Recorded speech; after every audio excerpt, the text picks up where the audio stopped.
கிறிஸ்துவுக்குள் மிகவும் பிரியமான என் அன்பு சகோதர சகோதரிகளே, கிறிஸ்து இயேசுவை கவனித்து பாருங்கள் என்கிற தலைப்பிலே இந்த லெந்து காலத்திலே நாம் ஆண்டவராகிய இயேசு கிறிஸ்துவை கவனித்து பார்க்க அழைக்கப்படுகிறோம்.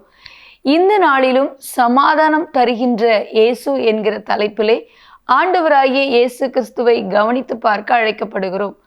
என் அன்பு தேவனுடைய பிள்ளைகளே, இயேசு கிறிஸ்து இந்த உலகத்தில் வாழ்ந்த நாட்களிலே என்னுடைய சமாதானத்தை உங்களுக்கு வைத்து போகிறேன், உலகம் கொடுக்கிற பிரகாரம் நான் உங்களுக்கு கொடுக்கிறதில்லை, உங்கள் இருதயம் கலங்காமலும் பயப்படாமலும் இருப்பதாக என்று சொல்லி யோவான் 14:27 சொல்லியிருக்கிறார். ஆண்டவராகிய இயேசு கிறிஸ்துவுக்கு சமாதான பிரபு என்கிற ஒரு அருமையான பெயரும் உண்டு.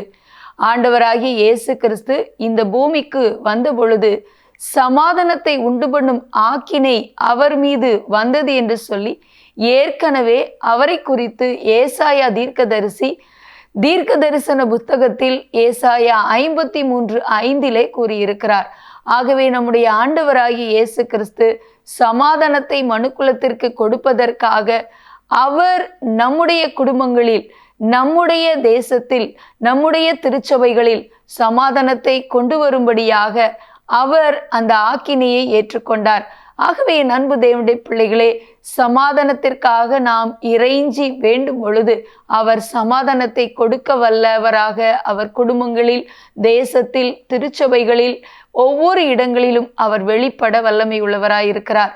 ஆகவே என் அன்பு தேவனுடைய பிள்ளைகளே, சமாதானத்தின் தேவன் சீக்கிரமாக சாத்தானை உங்கள் காலின் கீழாக கொண்டு வந்து அவர் நசுக்கி போட போகிறார். ஆகவே அந்த நம்பிக்கையோடு கூட ஜெபிக்க போகிறோம். இயேசு கிறிஸ்து இந்த உலகத்தில் பிறந்த பொழுது வானதூதர் சேனை என்ன சொல்லி ஆர்ப்பரித்தார்கள்? உன்னதத்தில் இருக்கிற தேவனுக்கு மகிமையும், பூமியில் சமாதானமும், மனுஷர் மேல் பிரியமும் உண்டாவதாக என்று சொல்லி ஆர்ப்பரித்தார்கள். ஆகவே சமாதானம் அவர் மூலமாக பூமியிலே ஊற்றப்பட்டு இருக்கிறது. அந்த சமாதானத்தை அவரிடத்திலே கேட்கும் பொழுது அந்த மெய் சமாதானத்தை உங்களுடைய வாழ்க்கையிலும் கொடுத்து உங்களை ஆசீர்வதிக்க விரும்புகிறார். நீங்கள் யாராக இருந்தாலும் ஒருவேளை உங்களுடைய இருதயத்தில் நிம்மதி இல்லாமல், சமாதானம் இல்லாமல் இதை பார்த்து கொண்டிருக்கிற வேளையிலே நீங்கள் கலங்கி கொண்டிருக்கலாம்.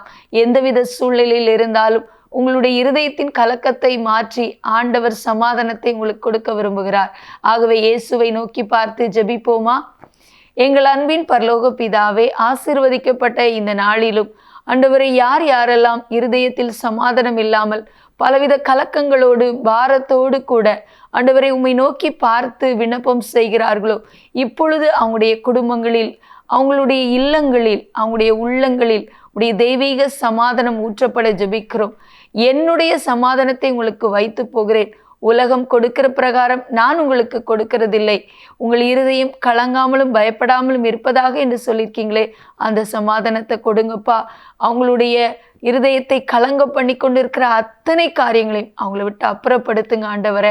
நீர் சமாதானத்தை கொடுக்கும்படியாக, சமாதானத்தை கொடுக்கும் ஆக்கினை ஆண்டவரை உம்மீது வந்தபடியினாலே நீர் எங்களுக்காக எல்லாவற்றையும் சிலுவையிலே சுமந்து தீர்த்து பிரிவினைகளை மாற்றி ஆண்டவரை எங்களுக்குள் உம்முடைய தெய்வீக சமாதானத்தை கொடுப்பதற்காகவே சமாதானத்தை உண்டு பண்ணும் ஆக்கினை உம்மீது வந்ததே.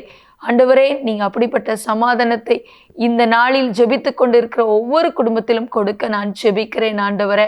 தகப்பனே, இப்பொழுதும் கிறிஸ்து இயேசுவாகிய சமாதானத்தை கொடுக்கும் உம்மை நாங்கள் கவனித்து பார்க்க எங்களை அர்ப்பணிக்கிறோம். இயேசுவின் நாமத்தில் பிதாவே, ஆமேன்.